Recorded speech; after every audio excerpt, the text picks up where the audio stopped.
Whoops. And hello, everyone. It's your girl, Gabrielle from A Step Ahead Tutoring Services. Welcome to a brand new episode of Hot Topics. So, we've been at this for a while, but I understand you might be new to the game.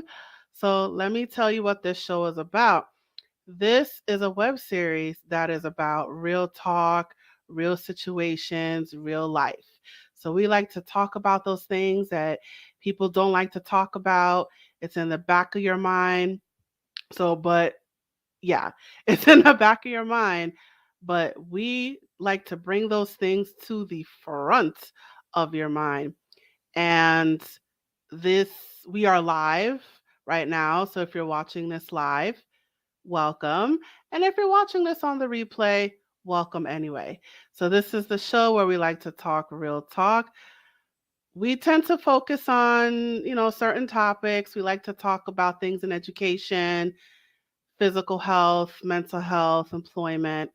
But we're really open to any topic and we like to look at it from an educational lens, an informational lens. So, we are a tutoring company, so you can look at this as a tutoring moment, an educational moment.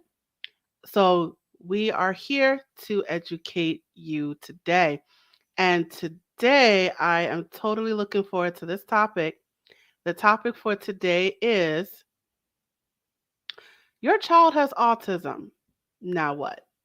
So the purpose of this episode is to discuss the the aftermath of finding out that your child has autism. So, we're not going to focus so much on identifying the signs of autism. We're going to focus more on after the diagnosis, after the discovery, after the the neuropsychologist hands you that paper and says your child has autism. So we're going to talk about what to do after you receive the official diagnosis of autism or after your child has received the official diagnosis. And I have a guest with me who's going to help me out. Her name is Betsy Muncey. I hope I'm saying her name right. You may have seen her name in the description as Elizabeth Muncey. That's her full name, but she asked us to refer to her as Betsy. So Betsy is here with us, and I look forward to talking with her.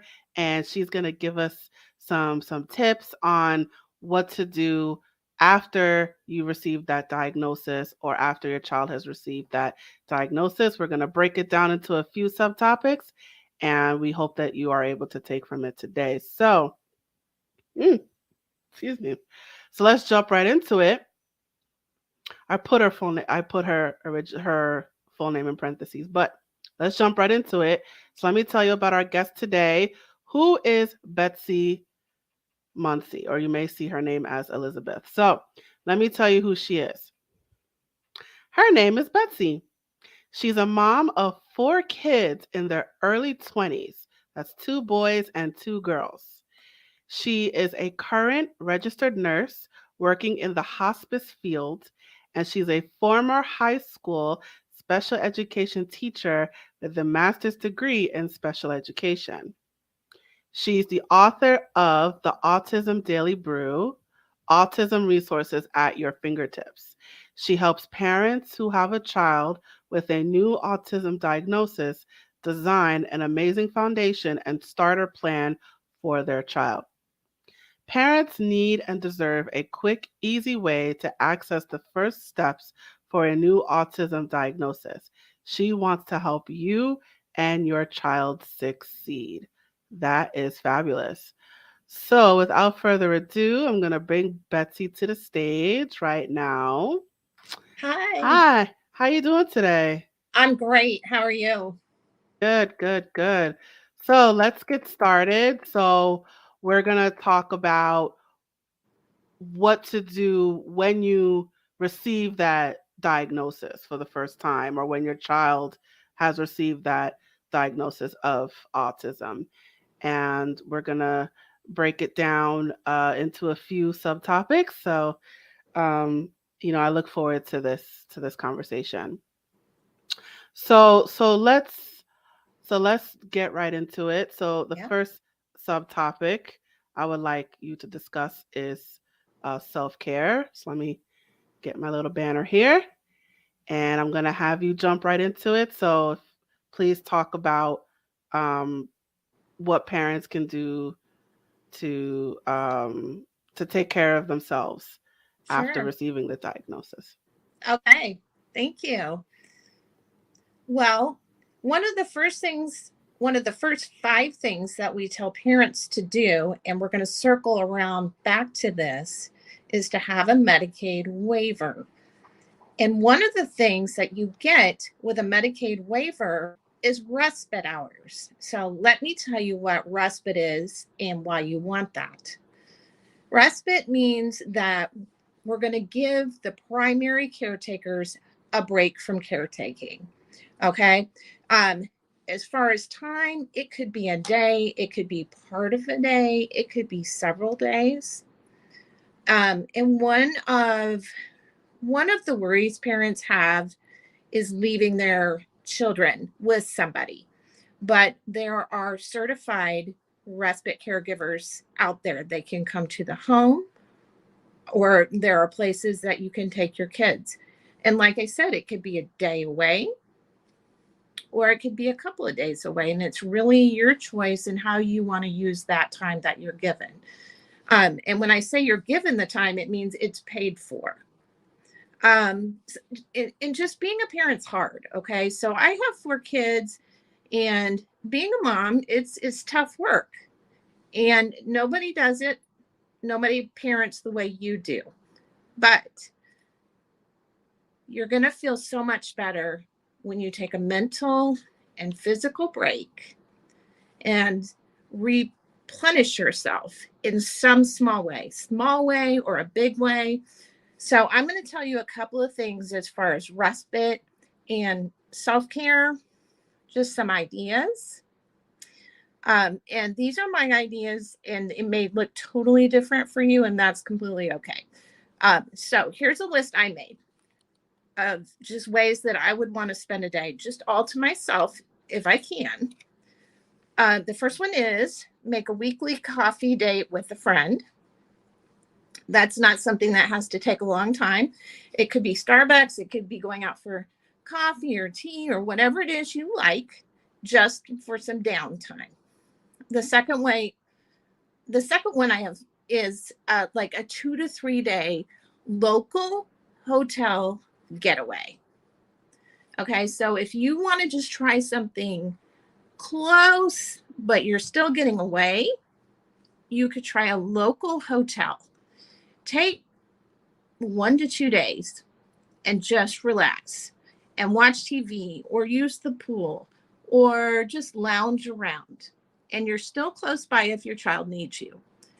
And that's a way you could use your respite time. There's a lot of wine and painting classes out there. I mean, you don't have to do wine, or you could do whatever you want. And just grab a girlfriend once a month and go have fun, have some girl time, do some painting. You don't have to be good at it either. Okay, that's the thing. I mean, go and just enjoy it. And you don't even have to be good at it. Just have fun with your friends. Have fun getting away for a couple of hours. Scrapbooking, I think, is still popular. I haven't scrapbooked in a long time because when one of my kids was little, the other one cut off my daughter's curls with the scrapbooking scissors, and I decided that was enough of that. I'm not sure I've done a lot of scrapbooking since then, but I still know it's a big thing. So that's a fun thing you could do with your friends. How about get a massage? That feels good. And that gets a lot of that muscle tension out and helps you really relax. Or what about go out on a walk? I love to walk. It's Indiana. I'm in Indiana, and it's really cold here right at the moment and a lot of snow. So I don't like to go outside, but I do go to Planet Fitness, and they have really good prices. So I like that. You could go out and find local music or local talents, grab a friend and go listen to some music and just have a quiet night of music. And here's a good one. Have a caregiver come and you can take a nap. You can take a nap, you can catch up on stuff you're behind on, and it's still your time, and maybe you're just doing it in your own home, but you still get a nap, you still get to do some things, and someone else is doing the caretaking for a little bit.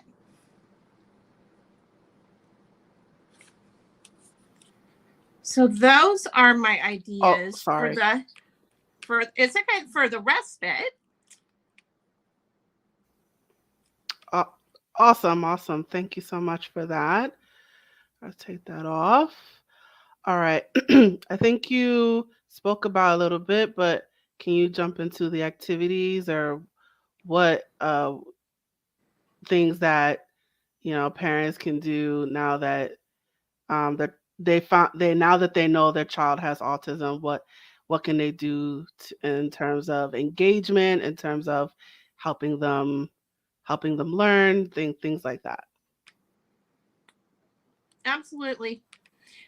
The activities that I put down, I decided to go ahead and include some fun activities, and I have some other different ideas at the other part of the show.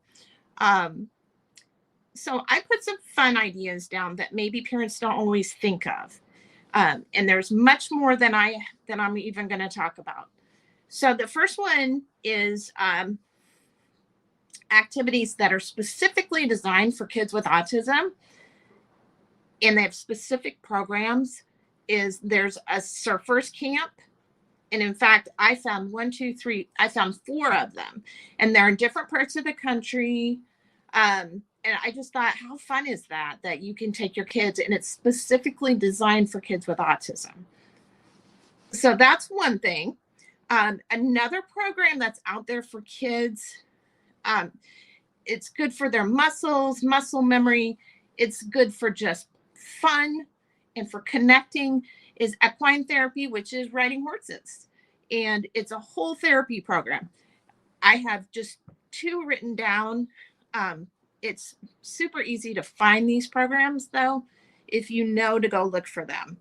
And it's been proven that the therapy with the horses is really effective for kids and helping them connect with their emotions.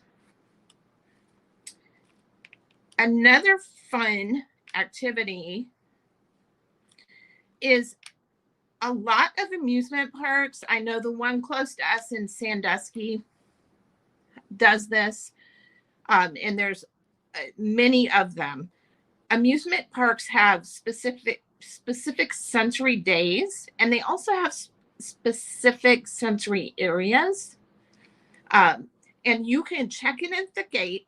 In fact, before you even get to the gate, you can just go online and look at what their amusement park offers, such as one of the ones I wrote down is Sesame Place. And then you check in the front desk and you get a sensory pack, and they have certain times and days that they offer a lower impact for kids who need that, so they can still enjoy the parks. A lot of the parks offer like a pass where the kid and the family do not have to wait in the line. They can go over to a specific section, sit alone, and just have some quiet. And when it's their turn, they get on the ride. That's really nice. A couple of the places that I wrote down are Discovery Cove, which is in Florida, Legoland, and Morgan's Wonderland. And I know there's a lot more than that. And people and businesses are becoming much more autism aware, as far as just offering times and places and situations that kids with autism can really feel good about. Then another activity I have listed is sports. Under Autism Spectrum Athletics, it's a whole group. is a group of different sports offered for kids with autism. They have soccer, they have basketball, t-ball, bowling, flag football, and they modify it just a little bit so that it's friendly for kids who have autism. And it works for them. And I really highly recommend trying any of these programs with your kids and just see if they might have some interest. And I understand too that transition is hard, that trying something new when they haven't tried it before, it can be really hard. But maybe if you just try one thing, just pick one thing and let them watch for a little bit. And then when they've watched and they've gotten a little more comfortable with it, let them try it. Just one thing at a time, and just slow and steady. Let them try and get used to something like pick equine therapy and let them watch the horses for a little bit. And there's trained therapists that will be in these programs, and they will also help you with it so that you and your child can both be successful. Okay. Oh, sorry. Go ahead. That's okay. Oh, was there more you're Okay, going to so add? I'm ready to just go to even just talking about what it means to get a diagnosis. Sure. Well, so I'm going to put that for after. If Yeah, you can absolutely. now talk about, let me take the banner off. If you can now talk about, and you may have touched on it earlier, like the specific resources that that parents can use. I know you talked about respite. Um, if you can talk more about the resources. So, are there places parents can go? Are there special services that they can get from schools? Are Okay. there special privileges that they can have access to? Let me put that banner up and things like that. Woo, sorry. Okay, there we go. So I have kind of a free booklet, and it's the first 5 things I think every parent should do if your child has a new autism diagnosis. I just think they're baseline, kind of foundational resources that are out there. And sometimes you know about them, and honestly, sometimes you really don't. So I'm just going to go through those 5 resources that I think every parent should have for their child. The first one is apply for early intervention services. Okay, so from 0 to 3 years, you're going to apply for early intervention. So let's say you start, as a parent, you start to notice between 18 months and 2 years that your child's displaying some symptoms of autism. Maybe you even get a diagnosis of autism by the first 2 years. You might also notice before you get a diagnosis that maybe your child's regressing. They had certain skills before, they had some language skills, they had some social skills, and now they're kind of going backwards and you don't understand it. That can happen as well. And so we really encourage parents, early is the best. Early is the very best. Go and sign up for early intervention as soon as you believe your child might need it. The brain is still forming, okay, especially when you're younger. Think of like Play-Doh almost. And it's much more pliable, and your brain changes a lot and can learn a lot when you're little. And the more you start earlier, the more progress you're going to get. You're going to have maximum progress for your child. So the good news is you can request a free evaluation, and I have it on here. Okay. So you can apply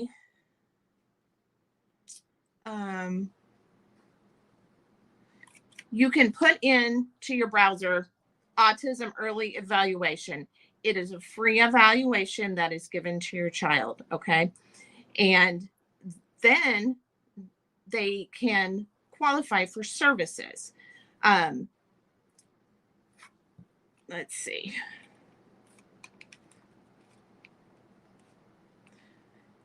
After they qualify,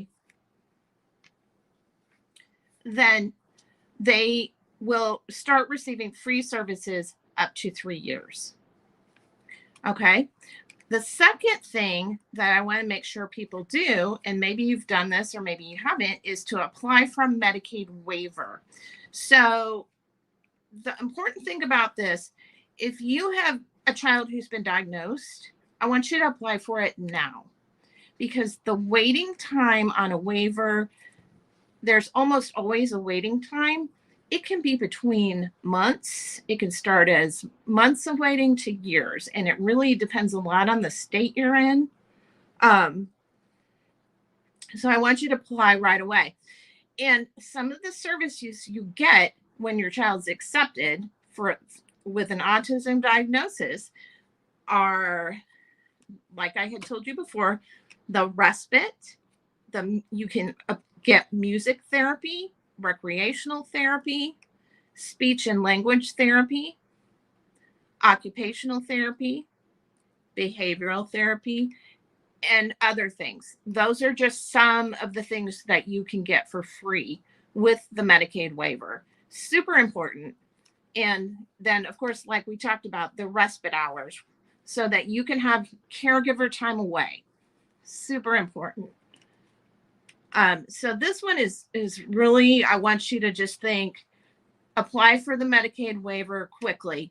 And if you look in your browser at the, it's called BDDS Office, BEADS. Every state has one, and you can apply right through that link.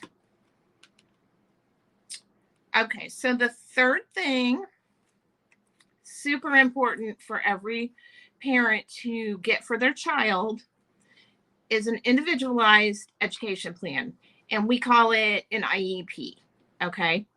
And it's for kids 3 and older. So about preschool, once they really get into preschool and on up, I really want you to get an IEP, okay? And I think sometimes parents get worried or they get scared that, like, well, my child will get labeled.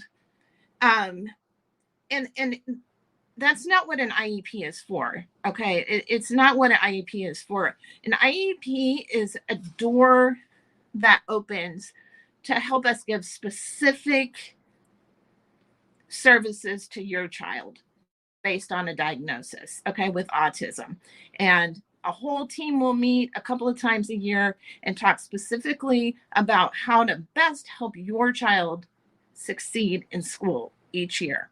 Super important. Don't pass that up. Okay.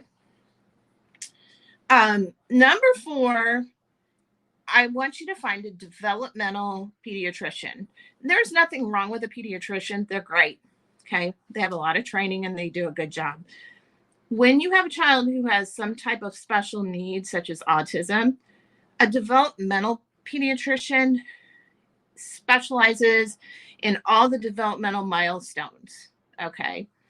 And also some of the behavior issues. If you're having behavior issues with your child, he or she can help you through those, can help you with different ideas and ways to meet those challenges, okay?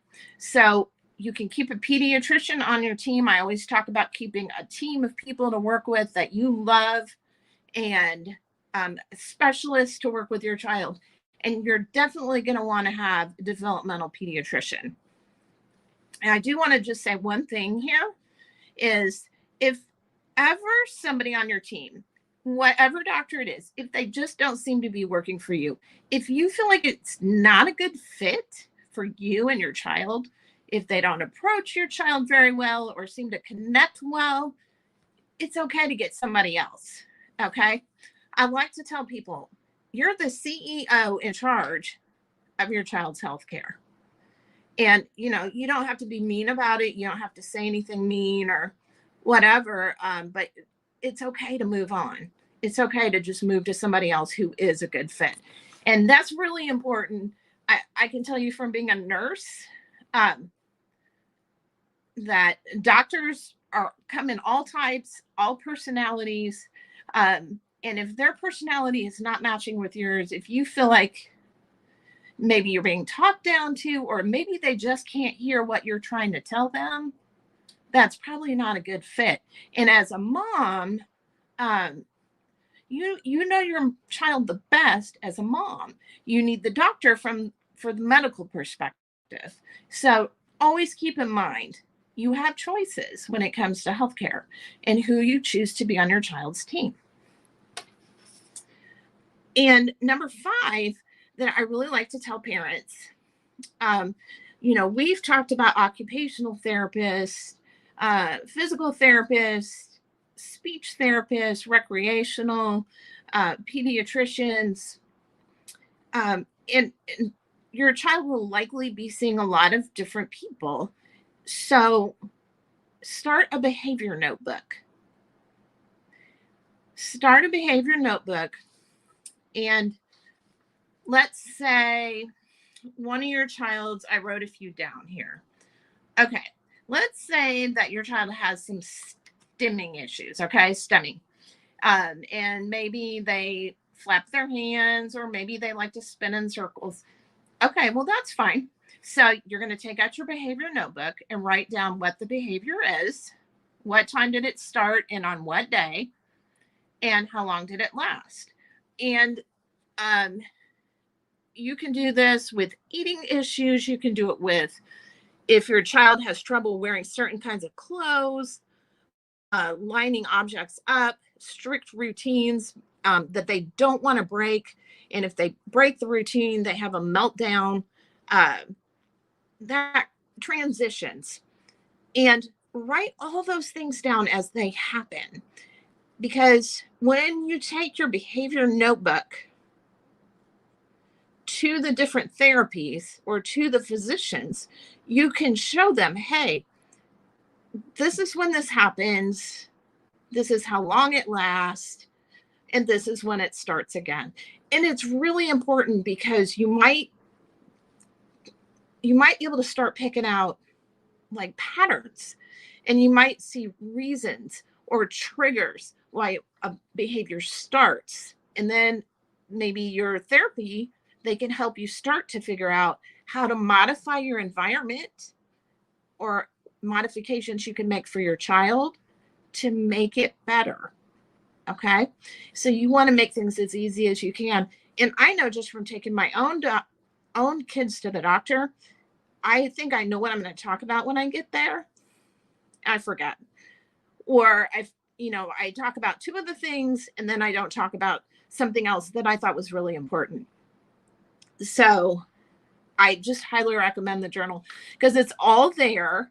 All the behaviors or all the things of concern to you are written down. How long, what day it's happening, what day it happens next. And that's really, really good information for your team to have so that they can start to look at these behaviors and come up with answers, come up with ways to modify the environment for your child to make things better. And that's what we want to do.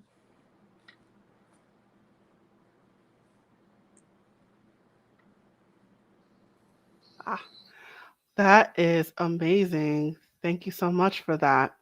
So now you wanted to talk about what was it? I think you wanted to talk about the signs.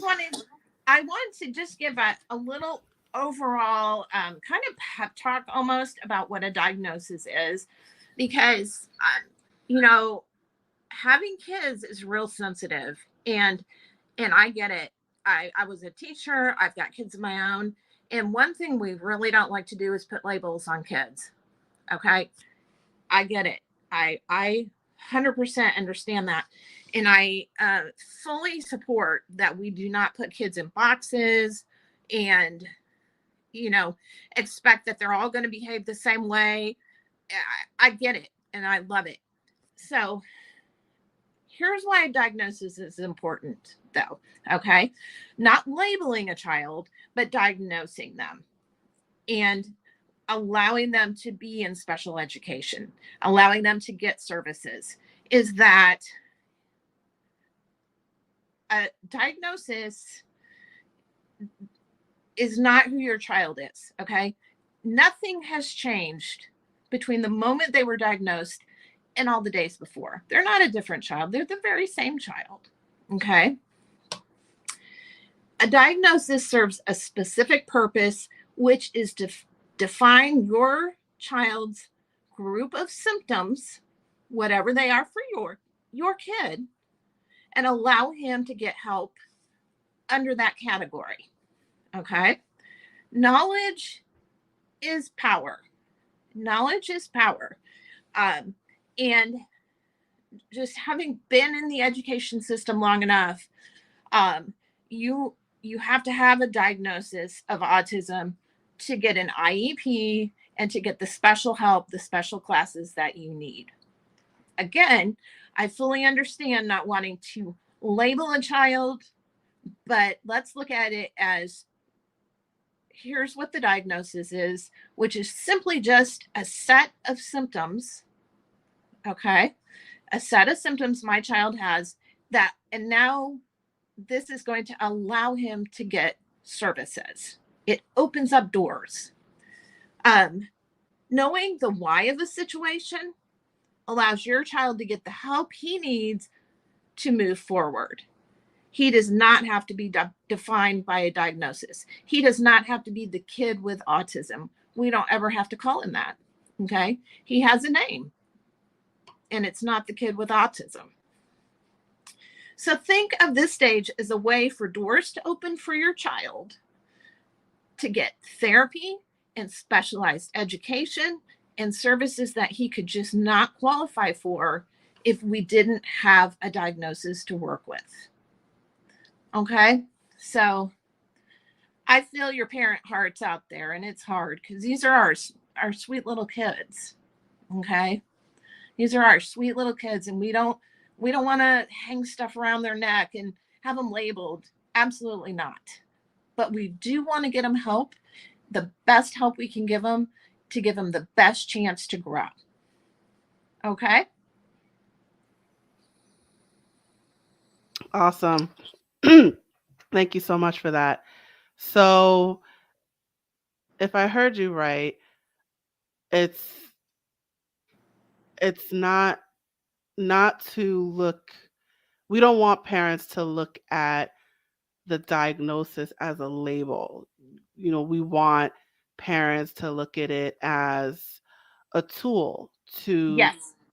understand the way your child is thinking, to look at your child um, as a one that needs a different approach to how they communicate with people, how they receive information.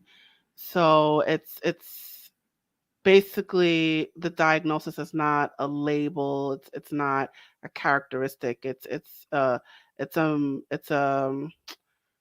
way to understand your child. So is that It is. what you're trying to say? Yeah, it really is. It's like, okay, with a diagnosis, that opens the lock to all these resources that are available for your child in the schools, in a Medicaid waiver, and you can't get into special education services. You cannot get the Medicaid waiver without a diagnosis. Okay, and so we're not going to choose to look at it as a label. We're looking at it as, okay, so autism is basically a set of symptoms, and my kid needs a little extra help in certain areas. And with this diagnosis, now he can get an individualized education plan. Now he can get Medicaid services for free that he needs to help him really grow into his future. Does that make sense? Yes, yes, that makes sense. That makes sense.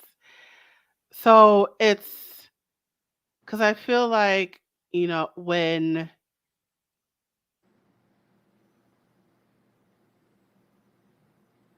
trying to decide how to phrase it, but I mean, there are some parents who, they're ready to go all in for the child, and then there's those who, quote unquote, want a normal child. Sure. Um, so what do you say to those parents that are frustrated about, this new reality about their child, and they want a normal child? Well, it's hard. It's hard. And when you, as a parent, receive a diagnosis of autism or anything else, it's just something you really have to get used to over time. And just fighting it and really not liking it, they don't move the ball forward. And it's okay to struggle and to be upset, to grieve, to be sad that your child has autism or something else. It's okay. It's okay. You're not going to feel this way forever. And then you're going to move forward and say, hey, what's best for my kid here? What can I do to really help my kid right now? Okay. And it's okay to struggle. It's okay. So, struggle a little bit, get some counseling or have a good friend to talk to, um, whatever it takes. And then try to figure out, well, what can I do for my kid where he is now to get him to move forward and to keep him moving forward into better things? Because your child's going to grow. Your child's going to grow so much. In special ed, I think maybe it gets a bad name, but we're there kind of just as a support. We're there to go and to look at each child and say, how do we need to support this child so they can really learn the best, whatever that may be. Okay. And we don't do things for kids that they can do for themselves ever. That's not good for kids. It's not good for anybody. So, special education services it's just there to provide help so the kid can learn to their best performance and be their best. Okay. I didn't really say that very well, but um, you know, I think parents just have to start with the emotions that they have. Start where they are. You wanted your kid to not have autism. Okay, that's a fair feeling. It really is. And then you get better. You kind of get past that. We can't stay mad at it forever. We have to start the acceptance process somewhere in there, and then really become an advocate for the child. How can I get the very best services that are out there for my kid so he or she can be the best that they can possibly be? Awesome, awesome. That is absolutely great advice. And it's important for parents to, to not look at a diagnosis as a death sentence, but Mm-mm. to look at it as, embracing a new reality. Yeah, Um, absolutely. Yeah. yeah, and there's all these resources out there to help you get through it. And there's, like you said, there's the speech therapy, there's the occupational therapy. um I think they're covered by insurance. Well, Are I they? it's that's why I want people to get on the list to get a Medicaid waiver as soon as they can get one, because when that happens, they tend to get, and I'm not going to say it's all inclusive, everybody gets the same thing. I'm not going to say that, but most people are going to get a lot of things, a lot of those therapies, occupational, physical, speech, the respite.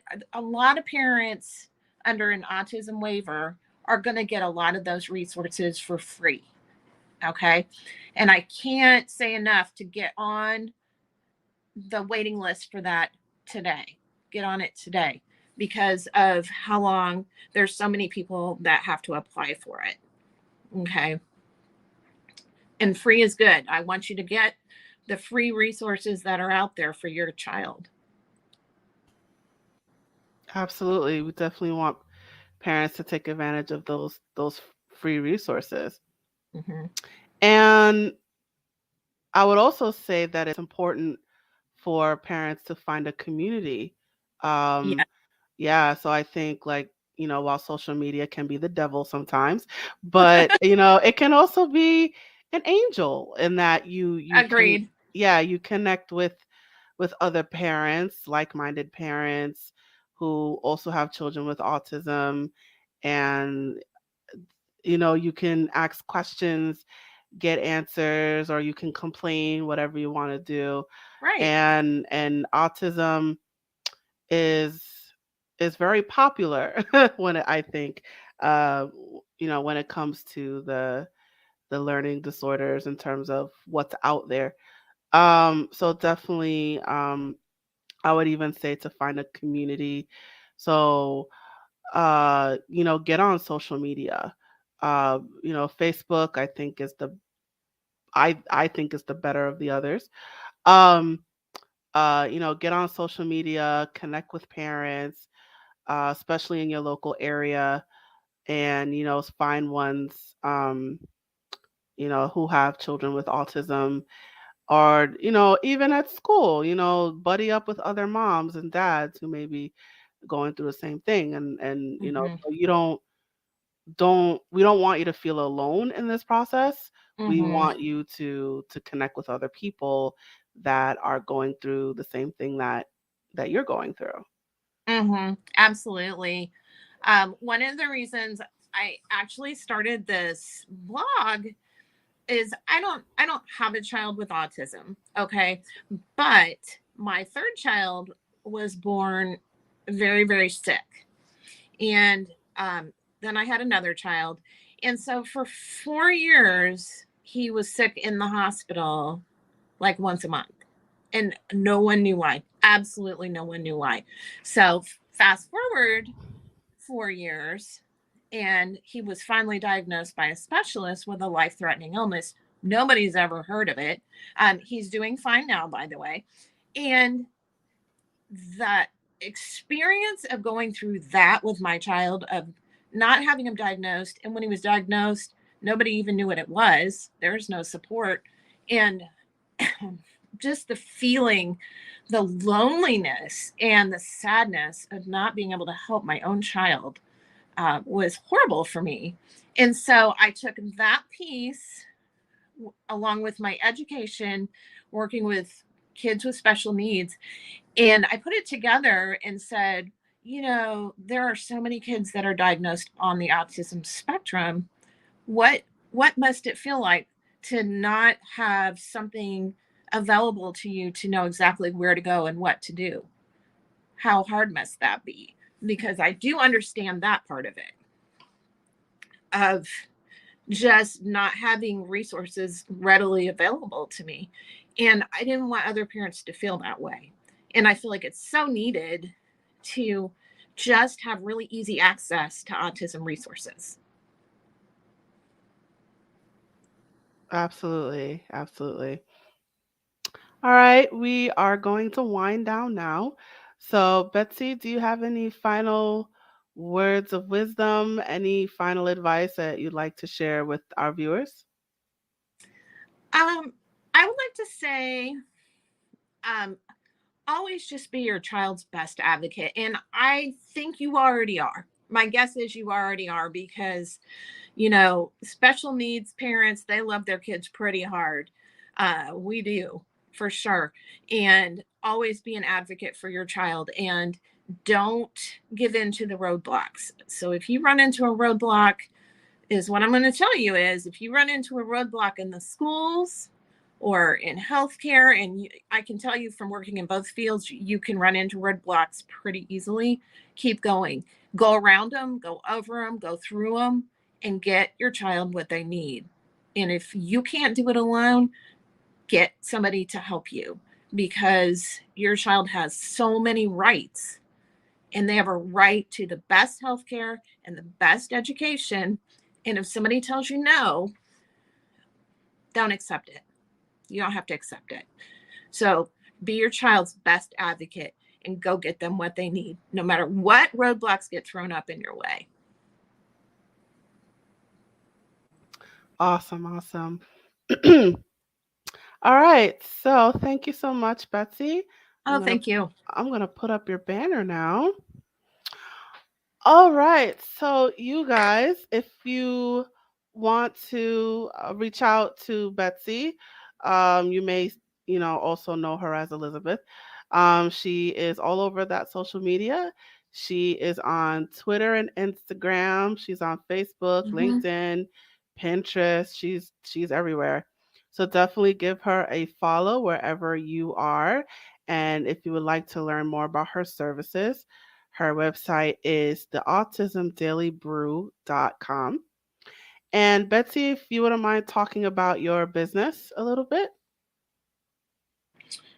Well, my business on the Autism Daily Brew is very specifically to help parents with a child with a brand new autism diagnosis. Mhm. I want to help you not be confused because I feel like that could be a very confusing time of what do I do now?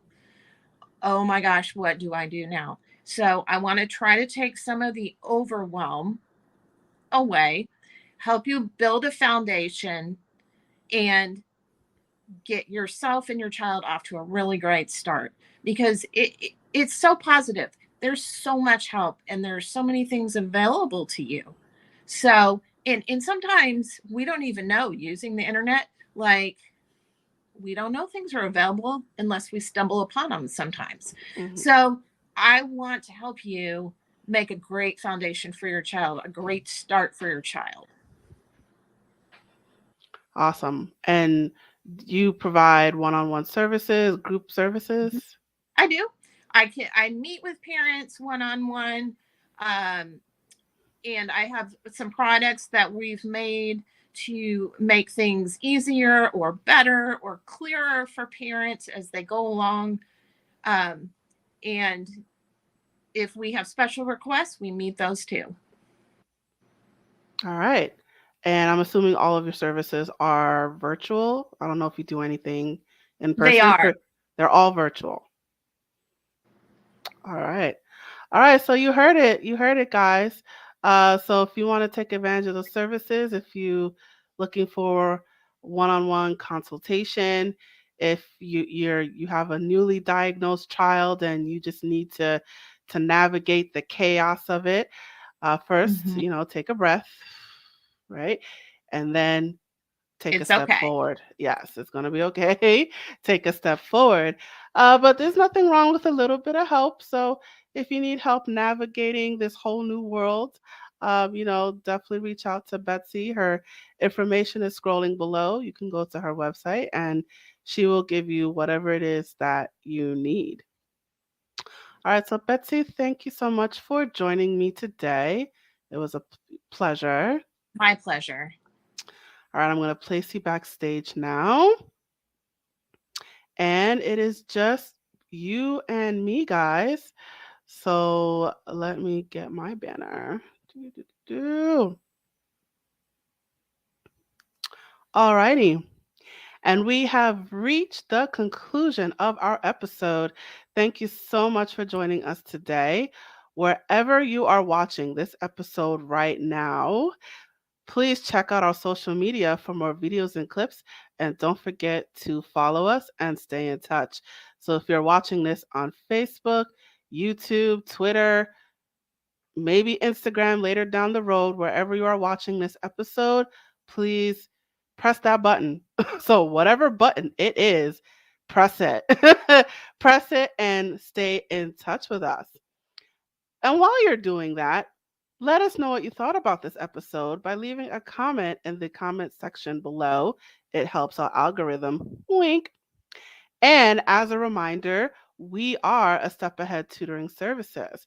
So if you are interested in our workshops, our services, if you are looking for tutoring for your child, or maybe you just want a friendly ear to listen to, definitely hit us up. Our website is www.astepaheadtutoringservices.com. And I also encourage you to join our email list and our texting list, right? Definitely stay in touch with us there as well. The information is scrolling below at your screen. And if you so happen to be watching this on YouTube, it is also provided to you in the description. All right, I'm going to take off my banner and I'm going to play you this last message before we close today. Hey there, have you heard of us? We're a small team of tutors here at A Step Ahead Tutoring Services. We believe that education and information should be accessible to everyone, regardless of income, race, or creed.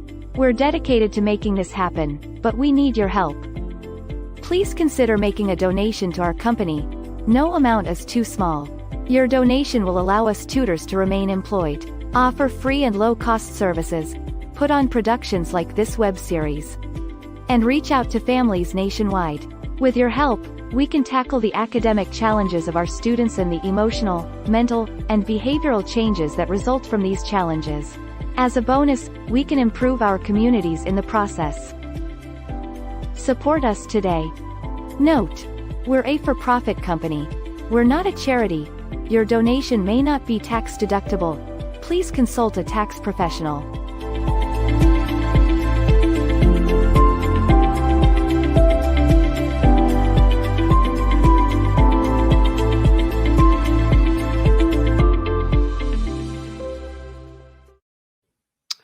Absolutely, absolutely. All right, so we have reached the end. Thank you so much for joining us today. Please stay tuned for the next episode. I look forward to seeing you. Thank you again, and signing off.